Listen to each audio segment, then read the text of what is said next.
Democrats have been on the wrong side of 80-20 issues for at least the past year and a half, regularly, consistently. And a lot of it's driven by the fact that it's just Donald Trump that's bringing these issues up, or that it's Republicans that are talking about him. And the Democrats seem to have this need to just oppose Donald Trump, regardless of whether or not it's something that the American people want, regardless of whether or not it's something that's good for them. They think that if I am opposing Donald Trump, this will play in my election, and it doesn't matter if it helps the American people. They've stopped representing Americans, and they only represent people that want to oppose Donald Trump, even if it's detrimental to the American people. What do you guys think about it's going to be insolvent in 2034, 2035? And you're saying the young people, they don't care. You know, I mean, I didn't care also as a young kid, because you have to pay your bills. Everyone wants to buy houses nowadays. You want to start a family. They can't do it. They can't afford anything. And then now they're knowing that when they get older, they're not going to have any retirement plans. I think young people should care. But now I'm starting to hear a lot of young people say they don't even want to own a home because it costs too much. They don't want to deal with the maintenance. They just want an apartment. They don't want to own any land. I don't want to own any land. I mean, and then people get. Well, look what the government is doing. I mean, they have death tax. They have a inheritance tax. Some people get an inheritance and they let it all go because it costs too much to keep it, because they're going to get taxed for a death tax. And I mean, it's just so a lot of young people, they don't care. They don't care, but they should care. They should care, because they should care, though. What the federal government is going to do is they're just going to monetize that debt. Exactly. They're going to just print money to pay the debt.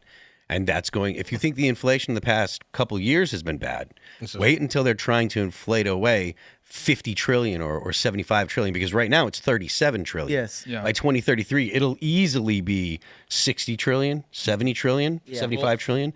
Yeah. And when they're trying to print enough money to cover that kind of debt, your dollars are going to be literal pennies. Mm-hmm. Yeah. Well, you're already seeing in Europe what happens when you have massive debt and a declining population. The only solution they've come up with is just import as many people from the third world as possible. And so if you are concerned about immigration, the level of immigration to the United States, you do have to balance the books at some point, because there's no way around it. It's like they need a tax base if they want to support these massive social programs and Social Security. That'd be political suicide to advocate for abolishing, or even like doing really touching it in any way. It's gonna be political suicide. So there's a lot of factors at play, and it's the only solution these Western governments have come up with so far is just flooding the country with workers. The reason that there has been no fix yet is not because they haven't been able to forecast what's going to happen. It's because there is no political will, and that's because old people vote, and old people don't want their Social Security checks to change. Yeah, it is an unpopular thing with the largest portion of the voting population. It's boomers, right? There's boomers and Gen X. I don't think Gen X has started collecting Social Security yet, but even still, boomers are the ones that are on Social Security. Boomers are the ones that need Social Security. And even though they've paid in X amount of dollars, they're taking 4 or 5 times out what they actually paid in. Yeah. But they'll swear up and down that this is money that I paid in and I deserve this, etc. So they're the ones that vote. And there's more of them. Yeah. We talk about this all the time. There are fewer millennials than there are Gen X. There are fewer Gen X than there are boomers. There are fewer Gen Z than there are millennials. So there's no tax base. And they don't have the voting power. They don't have the political power at all. Yeah. Like, even if they all joined together and said, we're going to vote to fix this stuff, the boomers there's still enough boomers to say, no, you're not. Right. We're going to vote for politicians that won't touch. They're like Gen Z and Gen Alpha combined. Yeah. Basically the amount of people. Yeah. Yeah. Yeah. And Gen Alpha won't be, there won't be enough Gen Alpha voting for another 15 years. Yes. And you got the boomers concerned with Social Security. The Gen X, is they Gen Z or Gen X? Which one is Gen X is right out. It's Gen X, then boomers. I can't keep up all this Gen Z, millennials, Gen X, then boomers. Oh, okay. Well, the really young people. That's Gen Z. Gen Z. Okay. Like, their concern is, and a lot of them are the Democrats they do a good job at manipulating Gen Z. Okay.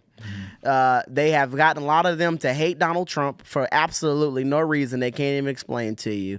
And most of them, their main concern, some of them, is saving TikTok. Yeah. Saving TikTok. The boomers are trying to save Social Security, and y'all trying to save TikTok. These are two different fights here. But the really important thing is is the future. And TikTok is not the future. That should not be the main concern. The social media and hating Donald Trump, like that is not an issue.